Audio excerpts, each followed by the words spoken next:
Hi guys, welcome back to Prasanna Dhanush YouTube channel. Guys, big boss ಕಡೆಯಿಂದ 3ನೇ promo ಬಿಟ್ಟಿದ್ದಾರೆ. ಈ ಪ್ರೋಮೋದಲ್ಲಿ ಚೈತ್ರಾ ಕುಂದಾಪುರ ಅವರ ಪರ್ಮಿಷನ್ ತೊಗೊಳೋದಕ್ಕೆ ಮನೆ ಜನ ಎಲ್ಲ ನೋಡ್ತಾ ಇದ್ದಾರೆ. ಸೊ ಏನಕ್ಕೆ ಪರ್ಮಿಷನ್ ತೊಗೋಬೇಕು ಅಂತ ನೋಡ್ತಾ ಇದ್ದಾರೆ ಅಂತ ರಿವ್ಯೂ ಮಾಡ್ಕೊಂಡು ಬನ್ನಿ. ಅದಕ್ಕಿಂತ ಮುಂಚೆ ನಮ್ಮ ಚಾನಲ್ ಫಸ್ಟ್ ಟೈಮ್ ನೋಡ್ತಾ ಇದ್ದಾರೆ ಅಂದರೆ ದಯವಿಟ್ಟು ಸಬ್ಸ್ಕ್ರೈಬ್ ಮಾಡ್ಕೊಂಬಿಡಿ ನೋಡಿ ಅಂತ ಹೇಳ್ತಾ ಬನ್ನಿ ಇವಾಗ ರಿವ್ಯೂ ಮಾಡ್ಕೊಳ್ಳೋಣ. ಸೊ ಗೈಸ್, ಈ ಪ್ರೋಮೋದಲ್ಲಿ ಏನಪ್ಪಾ ಅಂತಂದ್ರೆ ಆಕ್ಚುಲಿ ಚೈತ್ರಾ ಕುಂದಾಪುರ ಅವರು ಈ ನೆಕ್ಸ್ಟ್ ಟಾಸ್ಕು ಕೂಡ ಒಂದು ಉಸ್ತುವಾರಿ ವಹಿಸ್ಕೊಳ್ಳೋಕೆ ರೆಡಿ ಆಗಿದ್ದಾರೆ. ಸೊ ಸ್ಟಾರ್ಟಿಂಗ್ ಅವ್ರು ನಡ್ಕೊಂಡು ಬರ್ತಾ ಇರ್ತಾರೆ. ಅದರಲ್ಲಿ ಐಶ್ವರ್ಯ ಮತ್ತೆ ರಜತ್ ಅವ್ರು ನೋಡ್ಬಿಟ್ಟು ಚೈತ್ರಾ ಮ್ಯಾಮ್ ಅವ್ರು ಬರ್ತದೆ ನೋಡಿ ಅಂತ ಹೇಳ್ತಾರೆ. ಸೊ ಆಮೇಲೆ ನೆಕ್ಸ್ಟ್ ಟೈಮ್ ಅದು ಹಂಗೆ ಪಾಸ್ ಆಗ್ತಾರೆ. ಪಾಸ್ ಆದ್ಮೇಲೆ ಏನಂತ ಹೇಳ್ತಾರೆ ಅಂದ್ರೆ ಒಂದು ಸ್ಟೇಟ್ಮೆಂಟ್ ಕೊಡ್ತಾರೆ, ರಜತ್ ಅವ್ರು ಸಗದ ಕೊಡ್ತಾರೆ ಅಂತ ಹೇಳ್ಬೋದು. ಸೊ ಫಸ್ಟ್ ಅವ್ರು ಬಂದ ತಕ್ಷಣ ಕಾಲಿಗೆ ಆಶೀರ್ವಾದ ತಗೊಂಡ್ಬಿಡೋಣ. ಬಂದ ತಕ್ಷಣ ಹೆಂಗಿದ್ರು ನೀವು ಗೆಲ್ತೀರಾ, ಅಂದ್ರೆ ಹೆಂಗಿದ್ರು ಮೋಸ ಮಾಡ್ತೀರಾ ನೀವು, ಸೊ ಒಂದು ಸ್ವಲ್ಪ ಕಮ್ಮಿ ಮೋಸ ಮಾಡಿ ಅಂತ ಬೇಡ್ಕೊಳ್ಳೋಲ್ಲ. ಸ್ವಲ್ಪ ಬೇಡ್ಕೊಂಡ್ರೆ ಸ್ವಲ್ಪ ಮೋಸ ಮಾಡೋದಲ್ಲ, ಸ್ವಲ್ಪ ಕಮ್ಮಿ ಮಾಡ್ಬೋದು. ಹಂಗಾಗಿ ಸ್ವಲ್ಪ ಸ್ಟಾರ್ಟಿಂಗಲ್ಲೇ ಗೇಮ್ ಸ್ಟಾರ್ಟ್ ಆಗಿಂದ ಮುಂಚೆನೆ ಬೇಡ್ಕೊಂಡು ಆಮೇಲೆ ಹೋದ್ರೆ ಸ್ವಲ್ಪ ಮೋಸ ಮಾಡೋದು ಕಮ್ಮಿ ಮಾಡ್ತಾರೆ ಅಂತ ಹೇಳ್ತಾ ಇದ್ದಾರೆ ಇಲ್ಲಿ. ಆಮೇಲೆ ಇನ್ನೊಂದೇನೋ ಕಾಯಿಗೆ ಎಲ್ಲ ಹೊಡೆಯೋಣ ಅಂತ ಬೇರೆ ಹೇಳ್ತವ್ರೆ. ಸೊ ಒಳ್ಳೆ ಸಖತ್ತಾಗಿದೆ ಗುರು. ಆಕ್ಚುಲಿ ಇವ್ರು ರಜತ್ ಅವ್ರು ಹೆಂಗ್ ಗೊತ್ತಾ, ಒಂದು ಸ್ವಲ್ಪ ಇಂಟ್ರೆಸ್ಟಿಂಗ್ ಕ್ಯಾರೆಕ್ಟರ್ ಅನಿಸ್ತಾರೆ. ಬಟ್ ಇನ್ನೊಂದು ಕಡೆ ಎಲ್ಲ ಒಂದು ಕಡೆ ಅವ್ರು ಮಾತಾಡೋದು ತುಂಬಾ ಜನಗಳಿಗೆ ಇಷ್ಟ ಆಗ್ತಾರಲ್ಲ. ಎಲ್ಲೋ ಒಂದು ಕಡೆ ಅದೆಲ್ಲ ಸುದೀಪ್ ಸರ್ ತೊಗೊಳ್ಬೇಕಾಗಿತ್ತೇನೋ ಕ್ಲಾಸಸ್ಗಳು. ಯಾಕಂದರೆ ಫಸ್ಟ್ ವೀಕಿಂದನೇ ತೊಗೊಳ್ಬಿಟ್ಟಿದ್ರೆ ಸರಿ ಹೋಗ್ತಿತ್ತೇನೋ ಇಲ್ಲಿವರೆಗೂ ಅಂತ ಅನಿಸ್ತಿತ್ತು. ಬಟ್ ಮೇ ಬಿ ಇದು ಅವ್ರಿಗೂ ಕೂಡ ಇಂಪ್ಯಾಕ್ಟ್ ಆಗ್ತಾ ಇರ್ಬೋದು, ಇಲ್ಲಾಂದರೆ ಗೇಮಿಂಗು ಕೂಡ ಇಂಪ್ಯಾಕ್ಟ್ ಆಗ್ತಾ ಇರ್ಬೋದು. ಆ್ಯಂಡ್ ನಾನು ಪರ್ಸ್ನಲ್ ಆಗಿ ಹೇಳ್ಬೇಕು ಅಂತಂದರೆ ಆ್ಯಕ್ಚುಲಿ ನಾವು ಯೋಚನೆ ಮಾಡಿದ್ದೇನೆ ಅಂತಂದರೆ ಬಿಗ್ ಬಾಸ್ಗೆ ಏನು ಅಂತಂದರೆ TRP ಬೇಕು. ಸೊ TRP ಬೇಕು ಅಂತಂದರೆ ಯೂಶಲಿ ಅವ್ರು ಮಾಡ್ತಾ ಇರೋದು ಸರಿ ಅನಿಸುತ್ತೆ.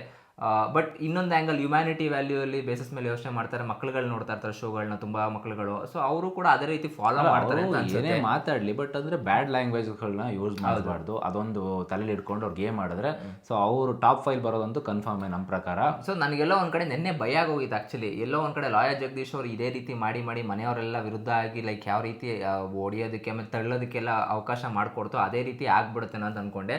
But unfortunately ಅದಾಗಿಲ್ಲ. ಇವನ್ ಉಗ್ರ ಮಂಜು ಅವರು ಕೂಡ ನೆನ್ನೆ ಅದೇ ರೀತಿನೇ ಬಂದರು. ಅಂದರೆ ಏನೋ ಅದು ರೌಡಿ ಅಂದ್ಕೊಂಡು ಬಿಟ್ಟಿದ್ದೆ ಅದು ಇದು ಅಂತ. ಸೊ ಅಲ್ಲೂ ಅಂದ್ಕೊಂಡೆ ಆಗುತ್ತೆ ಜೋರಾಗಿ ಗಲಾಟೆ ಅಂತ. ಬಟ್ ಕಂಟ್ರೋಲ್ಡ್ ಆಯಿತು. ಅದಾದಮೇಲೆ ನೆಕ್ಸ್ಟು ಮೋಕ್ಷಿತ್ ಅವ್ರು ಬಂದು ಬೇಡ ನನಗೆ ಸಾರಿ ಕೇಳೋದಕ್ಕಿಂತ ನೀವು ಅವ್ರಿಗೆ ಹೋಗಿ ಸಾರಿ ಕೇಳಿ ಅಂತ ಹೇಳಿ ಒಂದು ಸ್ವಲ್ಪ ಮಧ್ಯವಯಸ್ಸಿಗೆ ಮಾಡಿಕೊಂಡು ಸಾರಿ ಕೇಳಿದ್ದು ಕೂಡ ಅವ್ರದ್ದೆಲ್ಲ ಒಂದು ಕಡೆ ಒಂದು ಗುಣ ಗುಣ ಇದೊಂದು ಇಷ್ಟ ಆಯಿತು. ಇದೆಲ್ಲ ಸಾರಿ ಕೇಳಿ ಹೋಗಿ ನಾನು ಕೇಳೋಕ್ಕಿಂತ ಮುಂಚೆ ಅವರು ಕೇಳಿ ಅಂತ ಹೇಳಿದ್ದು ತುಂಬ ಇಷ್ಟ ಆಯಿತು. ಸೊ ನಾನೆಲ್ಲೋ ರಜತ್ ಅವ್ರು ಇನ್ನೊಂದು ಡೈಲಾಗ್ ಹೊಡೆದ್ಬಿಡ್ತಾರೆ ಅಂತ ಅಂದ್ಕೊಂಡೆ. ನಾನು ಸೆಲ್ಫ್ ರೆಸ್ಪೆಕ್ಟ್ ಇಂಪಾರ್ಟೆಂಟ್ ಅಂತ ಅವ್ರ ಮುಂದೆ. ಯಾಕಂದ್ರೆ ಅವ್ರ ಡೈಲಾಗ್ ಅವ್ರಿಗೆ ಹೇಳ್ಬಿಟ್ರೆ ಯಾರಿಗೆ ಗೊತ್ತು, ಹೇಳೋಕ್ಕಾಗಲ್ಲ. ಬಟ್ ಸ್ಟಿಲ್ ಅದನ್ನು ಮಾಡಲಿಲ್ಲ ರಜತ್ ಅವರು. ಗೊತ್ತಾಗಿದೆ ಮೇ ಬಿ ಹುಡುಗಿ ಅಂತ ಅಲ್ವಾ ಹೋಗಿದ್ದು. ಆ್ಯಕ್ಚುಲಿ ತಪ್ಪಿದ್ದು ರಜತ್ ಅವ್ರದ್ದು. ಸೊ ಫಸ್ಟ್ ಆಫ್ ಆಲ್ ಹತ್ರ ಹೋಗಬಾರ್ದಾಗಿತ್ತು. ಬಟ್ ಸ್ಟಿಲ್ ಅವರು ಕೂಡ ಎದೆ ಕಟ್ಕೊಂಡು ಮುಂದೆ ಬರಬಾರ್ದಾಗಿತ್ತು. ಅವರು ಸುಮ್ಮನೆ ಹಿಂದೆ ಹೋಗ್ಬಿಟ್ಟಿದ್ರೆ ಕಂಫರ್ಟ್. ಅವರು ಕೂಡ ಏನಂತ ಹೇಳ್ತಾರೆ ಅಂತಂದ್ರೆ ಆ್ಯಕ್ಚುಲಿ ನನಗೆ ಕಂಫರ್ಟಬಲ್ ಆಗಿ ಇರೋದ್ರಿಂದ ಜಗಳ ಆಡ್ತೀನಿ. ಸುಳ್ಳು ನನ್ನ ಪ್ರಕಾರ. ಯಾಕಂದ್ರೆ ಅವರು ಪ್ರತಿಯೊಬ್ಬರ ಹತ್ರನೂ ಜಗಳ ಆಡಿದ್ದಾರೆ. ಇಲ್ಲಿ ಇಂಥವ್ರ ಹತ್ರ ಜಗಳ ಆಡಿಲ್ಲ ಅನ್ನೋದಿಲ್ಲ, ಎಲ್ಲರ ಹತ್ರನೂ ಜಗಳ ಆಡಿದ್ದಾರೆ ಅಂತಲೇ ಹೇಳ್ಬೋದು. So coming back to this promo, like Mokshitha ಅವರು ಆ್ಯಂಡ್ ಈ ಕಡೆ ಐಶ್ವರ್ಯ ಅವರು ಮತ್ತು ಈ ಕಡೆ ಧನರಾಜ್ ಅವರು, ಈ ಕಡೆ ರಜತ್ ಅವರು, ಈ 4 ಜನ ಕೂತ್ಕೊಂಡು ಈ ಕಾನ್ವರ್ಸೇಷನ್ ಮಾಡ್ತಾ ಇರ್ತಾರೆ. ಅಂದರೆ ಲೈಕ್ ಪರ್ಮಿಷನ್ ಕೇಳ್ಕೊಂಡು ಹೋಗಬೇಕು. ಬಟ್ ಇಲ್ಲಿ ಟ್ವಿಸ್ಟ್ ಏನಪ್ಪ ಅಂತಂದ್ರೆ ಇದಾದ್ಮೇಲೆ ಮತ್ತೆ ಮೋಸ ಆಗುತ್ತೆ. ಅದು ಆಲ್ರೆಡಿ ಪ್ರೋಮೋ ಬಿಟ್ಟಿದ್ದಾರೆ. ಆ ಪ್ರೋಮೋಗೆ ಆಲ್ರೆಡಿ ಆ ಗೇಮ್ ಕೂಡ ಕ್ಯಾನ್ಸಲ್ ಆಗುತ್ತೆ. ಅದಕ್ಕೆ ತಕ್ಕ ಸಾಕ್ಷಿ ಏನಪ್ಪಾ ಅಂತಂದ್ರೆ ಇನ್ನೊಂದು ಪ್ರೋಮೋದಲ್ಲಿ ಗೊತ್ತಾಗ್ತಿದೆ. ಮೇ ಬಿ ಎಲ್ಲರೂ ಕೂಡ ಎಲಿಮಿನೇಷನ್ಗೆ ಲೈಕ್ ನಾಮಿನೇಟ್ ಆಗಿದ್ದಾರೆ ಇಲ್ಲಿ. ಸೊ ಇದ್ರಲ್ಲಿ ಕ್ಲಿಯರ್ ಕಟ್ ಆಗೋದಾಗಿದೆ. ಇನ್ನು ಏನೇನಾಗುತ್ತೆ ಚೈತ್ರಾ ಕುಂದಾಪುರ ಅವ್ರಿಗೆ ಇದಾದ್ಮೇಲೆ ಅಂತ ಗೊತ್ತಿಲ್ಲ. ಇವತ್ತು ಮಾತ್ರ ಎಪಿಸೋಡ್ ಮಾತ್ರ ಸಾಕಾಗಿರುತ್ತೆ guys. Don't miss it. Watch ಮಾಡಿ ಜಿಯೋದಲ್ಲಿ ಇಲ್ಲ ಕಲರ್ಸ್ ಕನ್ನಡದಲ್ಲಿ ಹೋಗ್ಬಿಟ್ಟು. ಅಂಡ್ ಗೈಸ್, ಇದಾದ್ಮೇಲೆ ನೆಕ್ಸ್ಟ್ ಚೈತ್ರಾ ಕುಂದಾಪುರ ಅವರು ಲೈಕ್ ಬೆಡ್ರೂಮ್ಗೆ ಹೋಗ್ತಾರೆ. ಅಲ್ಲಿ ಗೌತಮ್ ಇವ್ರು ಏನಾಯ್ತು ಅಂತ ಕೇಳಿದಾಗ ಅವ್ರದ್ದು ಇದ್ದಿದ್ದೆ ಲೈಕ್ ಅದೇ ಉಸ್ತುವಾರಿ ಬಗ್ಗೆ ಮಾತಾಡ್ತಾ ಇದ್ದಾರೆ ಅಂತ ಹೇಳ್ತಾರೆ ಇಲ್ಲಿ. ಸೊ ಅಲ್ಲಿಗೆ ಕಟ್ ಆಗಿದೆ ಆಕ್ಚುಲಿ ಸೀನು. ಸೊ ಏನಾಗುತ್ತೆ ಅಂತ ಕಾದ್ ನೋಡ್ಬೇಕಾಗುತ್ತೆ.